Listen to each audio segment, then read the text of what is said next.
Hey, what's going on, everybody? It is your boy back again for another vidya. So, what are we going to be talking about today? Well, let us jump back into the mass hysteria playlist really quickly. I feel like it's been a while since we touched upon that one, so yeah, let's hop into that. We are going to be starting off talking about Hammersmith Ghost. Yes, the Hammersmith Ghost. It's another case of mass hysteria. Very, very weird. Um, it's kind of funny, but at the same time, like someone died, so it's really not funny. But it's a weird case. It's like this big Scooby Doo thing happening. Let's kind of get into it a little bit. There were multiple cases of people claiming to be attacked by a ghost between late 1803 all the way. I think it was a few years, but to be honest, the case itself didn't actually like fully, I guess, hit full circle until like 1980s. It stopped by then. It stopped way before then, but it didn't fully wrap up until then. And I'll explain why later on in the video.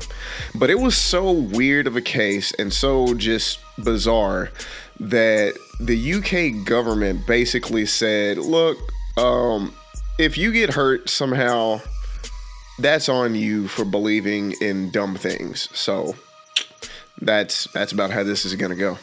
So what happened?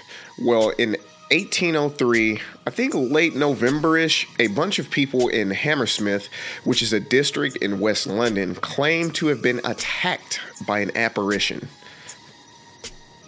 Like, first of all, don't ghosts like aren't they transparent and translucent and all this other stuff to where they're like intangible and they can't really attack you anyway? You know what? Whatever. Let's keep getting into it. The description of the ghost is basically what you would think of if there's any typical ghost, which is some kind of tall figure with like white blanket or sheet over it, and that was the typical thing that people were claiming to be attacked by.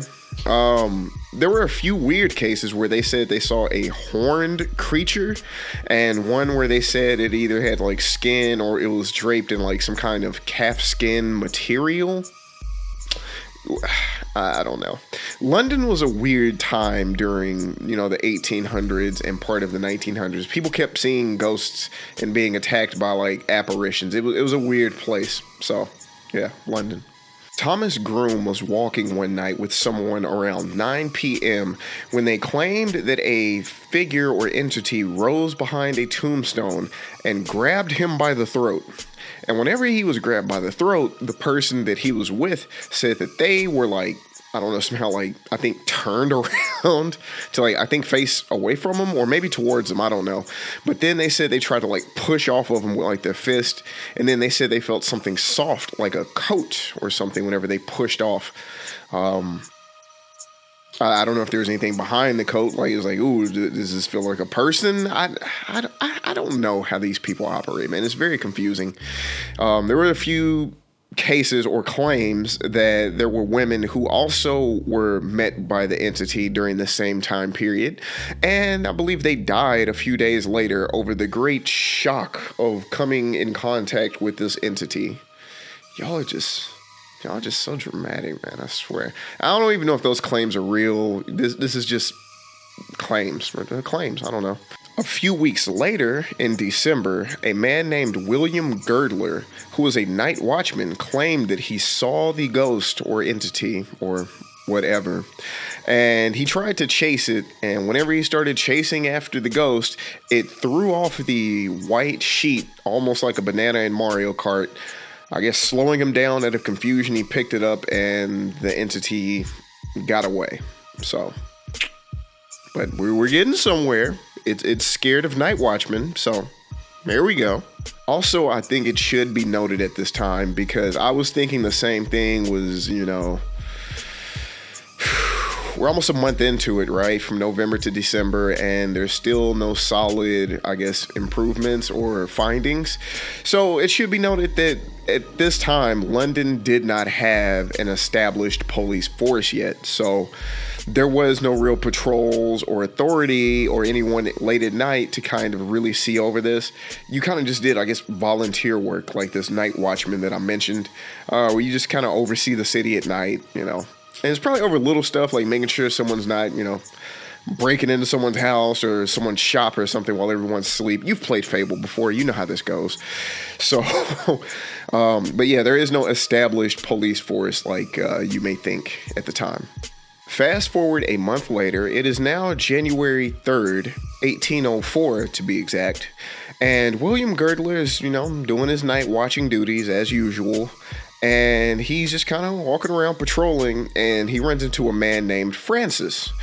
Francis has a shotgun, and he basically said, you know what, I'm going to team up with you, and we are going to catch this ghost tonight. We're going to do it. We're going to catch the guy.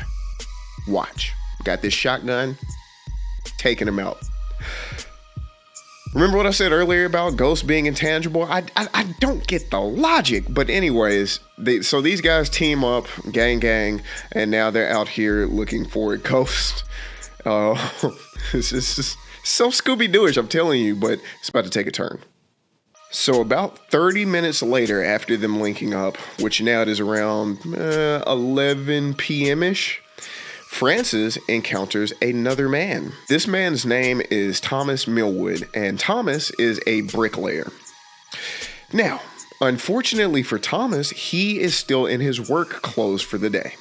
Do you know what the typical attire of a bricklayer was back in the day? Essentially all white. Basically, he had a brand new apron that he just purchased, which wasn't really tarnished at all yet, so it was 100% white, and he was in his bricklayer outfit, which was mostly white also. And he unfortunately runs into Francis, who I mentioned earlier has a shotgun. So when Francis encounters Thomas Millwood, he says, "Damn you. Who are you and what are you? Damn it, I'll shoot you." Or something like that. I'm paraphrasing a little bit, but he basically said that. Then he takes aim and blows Thomas Millwood's jaw off in the middle of the street.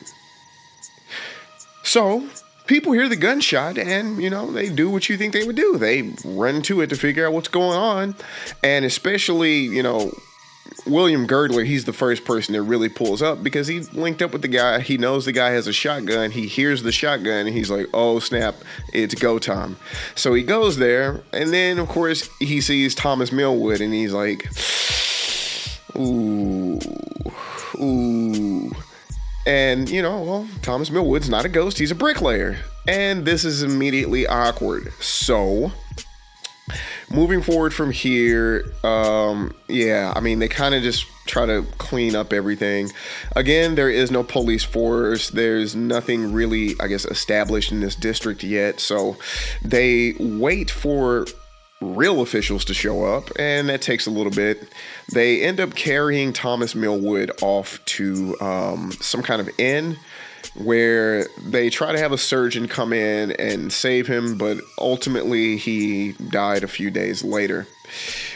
I think the funniest thing is they said whenever they saw Francis at the scene, he was visibly agitated. Yeah, dog, I'd be visibly agitated too if I just committed a murder. So, yeah, and this whole thing really just, it throws me off because it's like, you know, hundreds of years ago, we had these people, these philosophers, and, you know, everybody at that time may not have been this intelligent, but it's just so crazy that we have these people all these years ago that can look up to the stars and, you know, they can map out the constellations and they can find out all of this scientific stuff just here on this planet and amongst the cosmos. Yet just a couple hundred years ago, people didn't know the difference between a dude in all white work clothes and an apparition, a ghost. And it's, come on, dog. Like, what? So everybody's crowded around, unfortunately, looking at Thomas Millwood's body. And they basically just look at Francis and they're, like, man, just go home, dog. Just go home, and we're gonna wait for the constable to show up. And you got to get booked, dog. You just killed a dude. You have to get booked. Sorry, but that's what happens when you murder people. So yeah, he ends up getting booked, and he goes to jail for a little bit. So now we're moving over to the part of the story where I said it was kind of still up in the air until like the 1980s. So Francis obviously was tried for murder. What they call it is willful murder. So Thomas Millwood's wife actually kind of stepped forward, and she was like, I told him to put on another coat. I told him they're out here trying to kill a ghost. You should not look like a ghost. Put on this coat. And he refused to put on the coat. He was like, I don't need that coat. I'm just going to work and coming back home. Like, clearly, anybody with common sense can see that I'm a bricklayer. But that's the thing. You keep assuming that everybody has common sense when they clearly don't. God, you have people running around with a shotgun trying to kill an intangible ghost. I cannot stress how dumb this is enough, man. Like, what were they on back then? But so he's in court now, and they're trying him for willful murder. And they're like, that's a nice sentiment that, you're kind of trying to be, I guess, on this guy's defense for being an idiot. But at the end of the day, it's still willful murder. He may not have been trying to kill Thomas Millwood himself, but he was definitely willfully trying to kill a ghost by saying things along the lines of, damn you, I will shoot you, taking aim and trying to blow a ghost's head off. So they were like, no, he can't get out of this. He is guilty. Francis was found guilty of willful murder, obviously, and he was sentenced to the punishment of death. Not just any old death, though. They were going to hang him and dissect him. I feel like you only need to do one of those, and I would hate to just get dissected. Ooh. But yeah, so he was tried for that. However, and again, like I said, this is where it gets kind of muddy with all of this. The Lord Chief at the time basically issued a pardon for him. So they were like, nah, don't kill the guy for being an idiot. I mean, he's a good guy. He just is dumb, I guess. I don't know. Whatever, man. He's dumb. I'm calling him dumb. But yeah, they basically rolled it back, and they were like, nah, give this guy a pardon. Let's chop that down a little bit on the punishment. So instead of him getting hung or dissected or anything like that, he was reduced down to just having to kind of do, indentured servitude, some labor. I think for like maybe just a year, which, to be honest with you, doesn't sound that bad. But think about it now. This is way more harsh when you think about it, because instead of him getting hung or dissected or anything, he had to live the rest of his life walking down the street with people probably pointing at him like, hey, there's that dummy. Remember this stupid dude that thought ghosts, he tried to shoot a ghost? Like, he probably had to live with like getting roasted for the rest of his life. And then, he's probably trying to get work at other places, and they're like, oh, you're that guy. Come over here. Do you know how to use a shovel? Can you hold a shovel? Like, yeah, they probably got roasted for the rest of his life. So if you ask me, I think being, the clown of like the city or your country for the rest of your life, it's easy if you're rich, but if you're just a normal person, it's pretty rough. So the reason why this case is still slightly muddy up until the 1980s, which is basically roughly 180 years later, was because of a case called R versus Williams, in parentheses, I believe, Gladstone. Maybe it was Gladstone. Can't remember. Anyway, so the case was about how a person, they saw that someone was getting drugged down the street, and they were like screaming, like, help, help.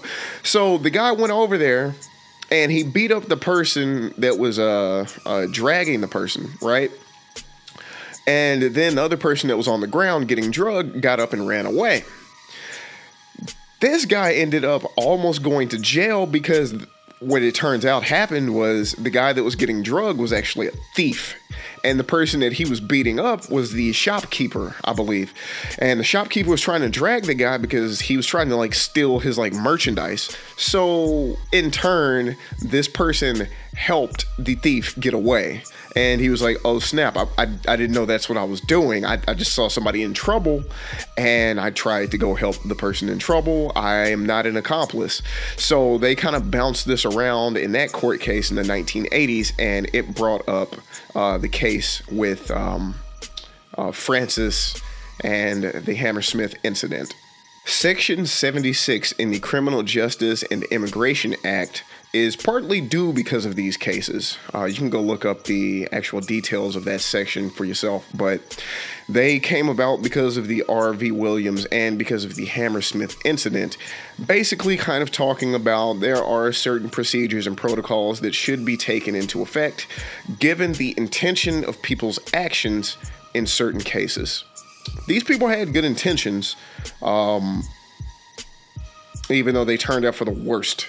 So it's not going to be a swinging guilty, not guilty kind of thing, but it just says, don't really throw it out the window at either or case until we really kind of evaluate what was going on here and just explore all possibilities of the incidents.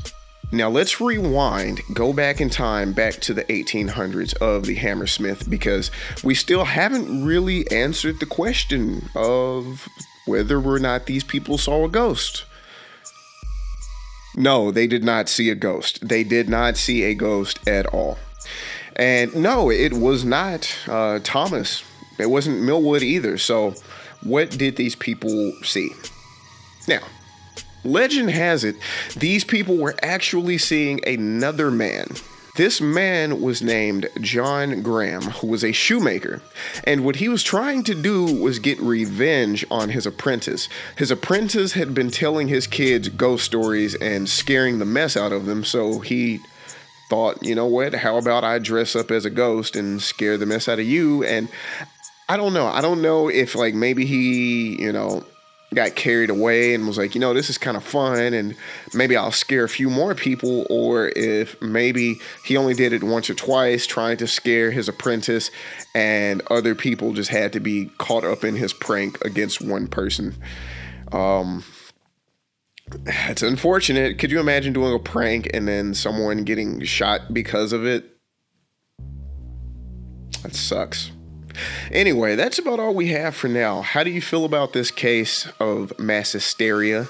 Honestly, it's booked and classified under mass hysteria, but I don't know. I don't know if I call it mass hysteria. I mean, these people saw what they saw, but it just wasn't what they thought they saw, if that makes sense. They definitely saw somebody walking around with a white sheet over their head going, ooh, but it wasn't a ghost. It was a shoemaker. Like I said, this whole case is just Scooby-Doo-ish. It's kind of funny, except for the fact that someone died. That's mad unfortunate. But overall, it's just a silly, goofy, silly goose of a case. But yeah. Leave your comments down below. Like, share, subscribe. Please help us reach more viewers. Because I don't know, I think some of this information is interesting. It's kind of cool. But also, hopefully I can spark more conversations, and hopefully you guys can start throwing some stuff in the comments. Give us some suggestions. Can't talk. Give us some suggestions of what to cover in the future. I have a long list of things that I definitely want to chomp through the rest of the year. But like I said, I always feel like there's something I'm missing. I never think I know it for everything or know it all. I want to get into some more unusual topics that I haven't heard of, or maybe other people haven't heard of as well. I've been hearing some things about how the internet isn't real, or it's basically dead or died a long time ago, and I want to explore that a little bit more. You can find some videos out there right now about it. But other than that, for today, we is done. So thank you very much for stopping by. If you made it all the way through, special thanks to you. And if you didn't and you just skipped through, whatever, special thanks to you anyway for being here. Have a great day. See you in the next one.